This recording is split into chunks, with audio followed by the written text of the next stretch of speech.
Backrest had a little bump served as a pillow. Unfortunately, this was the only seat available at that time, so she had no choice but to accept the situation. Despite the less than ideal headroom, she made the best of it. The sleeper buses can be a bit pricey compared to regular buses, so it may not be the most budget-friendly option for all travelers. Mama had a little more room to stretch out and relax compared to a regular bus. Ever gonna happen? As the bus moves through the night, the bus is also usually equipped with air conditioning, which keeps the environment cool throughout the journey. Don't forget to bring your jacket because the buses are so cold, so better to be prepared. The ride feels like a moving hotel room, allowing you to relax and unwind as the night passes on. But Mama has another plan. We all know that she's a big eater, so she bought herself food that she can enjoy while the bus is moving. First on the list, she bought Jollibee Champ, coffee from Dunkin', and half of a Chooks to go chicken to enjoy while on the sleeper bus. Yummy! She knew that the long ride from Bicol to Manila could get a bit tiring, so she made sure to have her favorite snacks on hand to keep her energized and satisfied throughout the journey.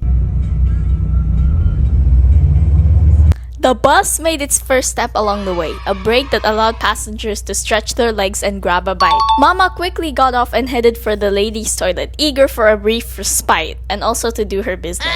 As she stepped out, the familiar sense of street food wafted through the air. The smoke from a nearby grill caught her attention, and before she knew it, her eyes landed on a small stall where a vendor was grilling pork barbecue. The sizzling sound and the mouth-watering aroma filled the air, making it impossible for Mama to resist.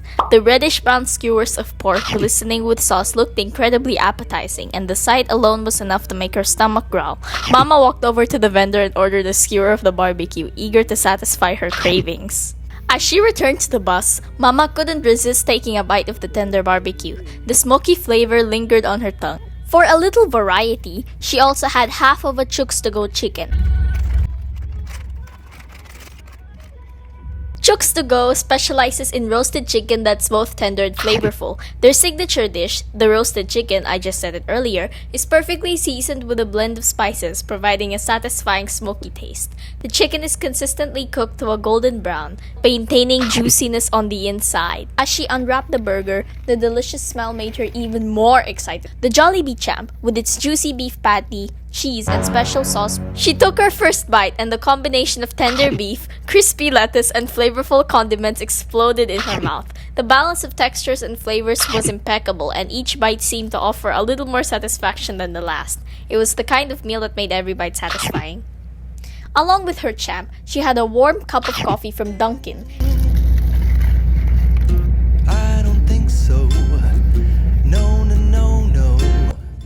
She has arrived in Laguna. We're nearly in Manila now though. After a long journey from Bicol was both a relief and a bit of an exhaustion. The trip itself, which usually takes around 10 to 12 hours, was extended to 14 hours due to the heavy traffic along the way. What would have been a straightforward road trip turned into a more strenuous ordeal as the hours stretched on. However, despite the extended travel time, the sleeper bus Mama was on played a significant role in helping manage the stress. The sleeper bus feature was a lifesaver as she could catch sleep properly and avoid feeling too fatigued by the time she arrived. The convenience of the sleeper bus offered a level of comfort she hadn't anticipated for such a long trip, and maybe in the past 10 years since she had me. I'm sorry.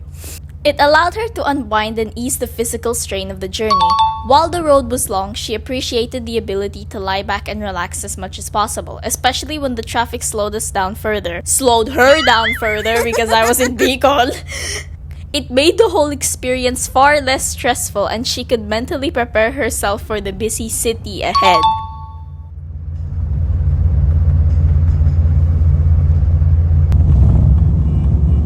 I spent the next few days in my hometown, taking in the calm surroundings and appreciating the slower pace of life. It was a time for me to reconnect with the place that shaped so much of who I was. As I went about my days, I often thought about Mama on the bus heading toward Manila. I wondered if she was enjoying the ride, if the journey was as peaceful as she had hoped. I knew she would be looking forward to getting back home, but I also knew she would be missing me just as I missed her. As the travel time stretched, she found herself growing more eager to reach Manila, knowing that her arrival would mark the end of the long ride. However, Manila's notorious traffic greeted her as expected, adding another layer of challenge to an already taxing day. Even as she neared the city, the crawling pace of the traffic made it feel like they were stuck in a never-ending line of cars, finally reaching the capital after what seemed like an eternity on the road. Despite the chaotic traffic, Manila's skyline came into view as she approached the city. It was as if the city's bustling streets and towering buildings offered a fresh start after the weariness of the long road from Bicol. Still, the heavy traffic was a reminder of how busy and fast-paced Manila can be, making it clear that this wasn't a place to relax but rather to dive into action.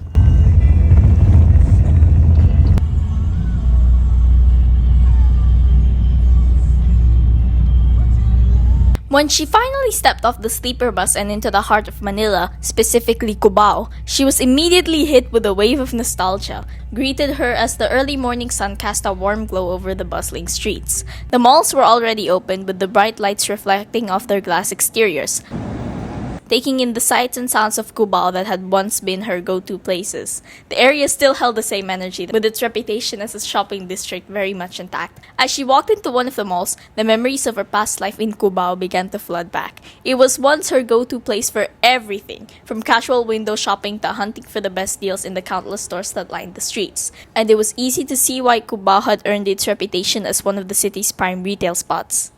What stood out to her the most, however, were the memories of the many ukay-ukay thrift shops that dotted the district. She had spent so much time sifting through racks of second-hand clothes, discovering hidden gems and unique items at an affordable price.